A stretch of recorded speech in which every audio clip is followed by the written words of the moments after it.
Hi guys and welcome to my channel. Ngayon, quick unboxing lang tayo and gusto ko lang talagang i-vlog tong binili ko. This is the VooPoo PnP Pod Tank. Ayan, kulay black siya.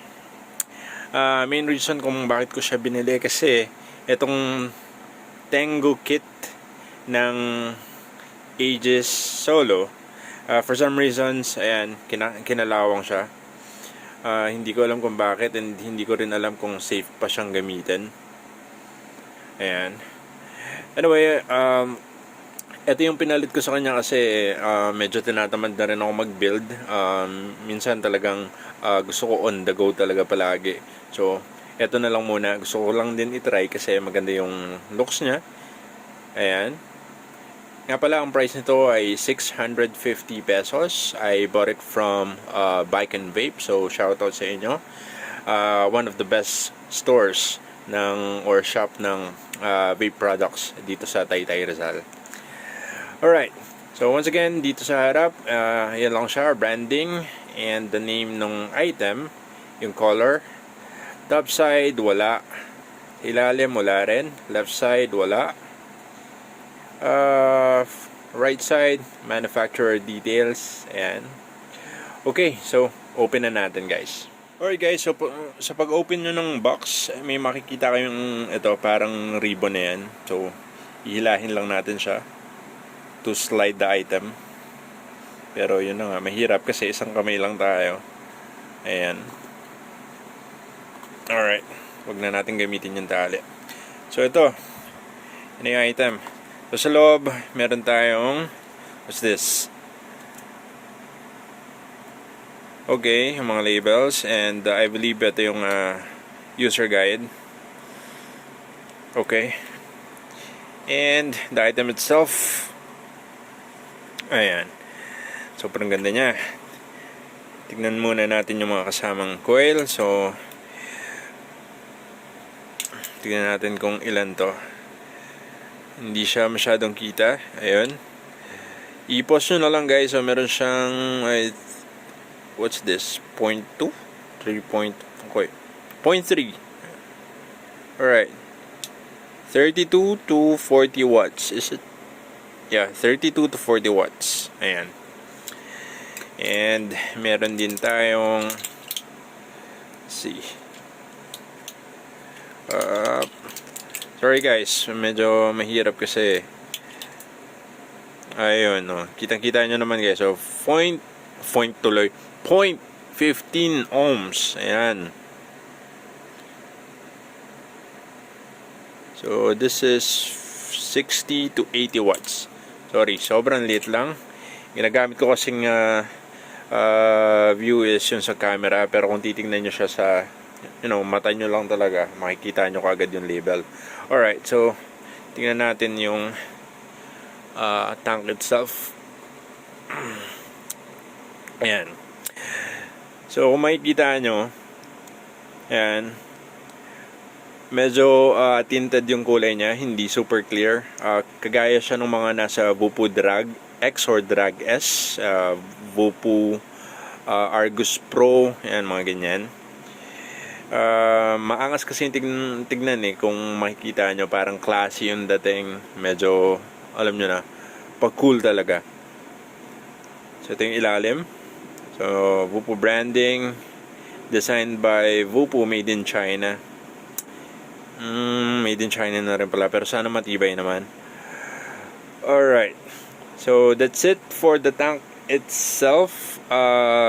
Tingnan natin kung ano itsura niya pag nakakabit sa Aegis Solo. Alright, 1 second.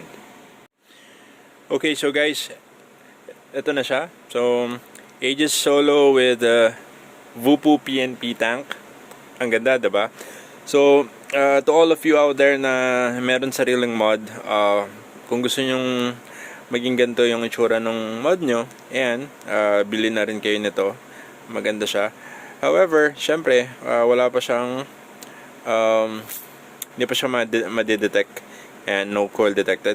Sorry, nag-flicker kasi sa camera lang yan, sa frame rate kasi. Ayan.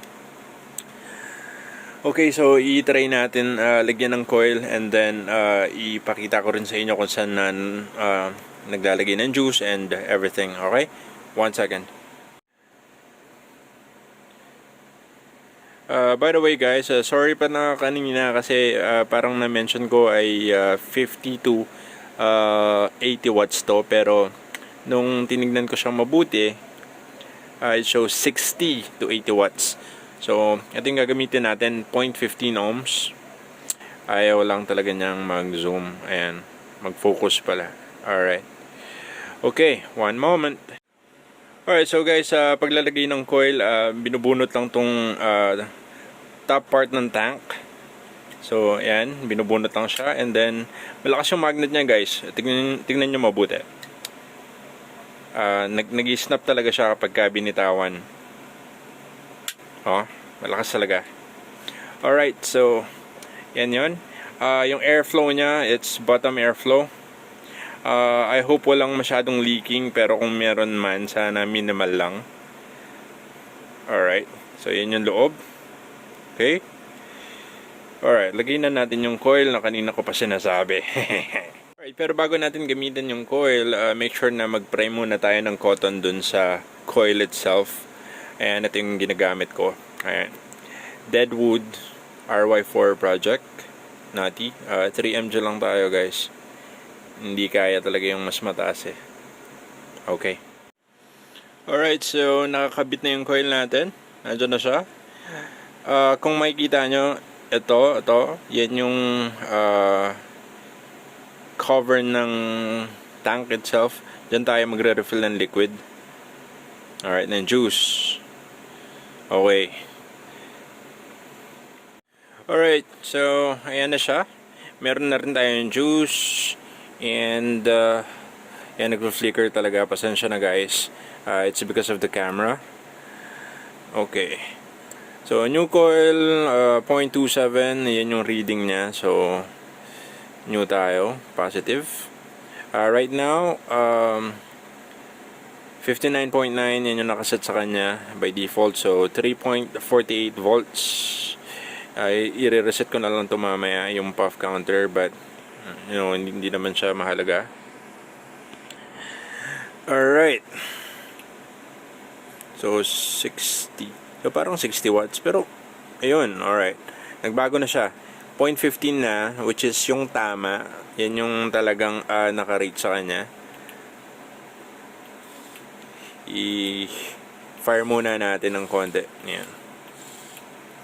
Alright. Grabe guys, ang lakas pala nito. Ang lakas talaga, promise. Papakita ko sa inyo.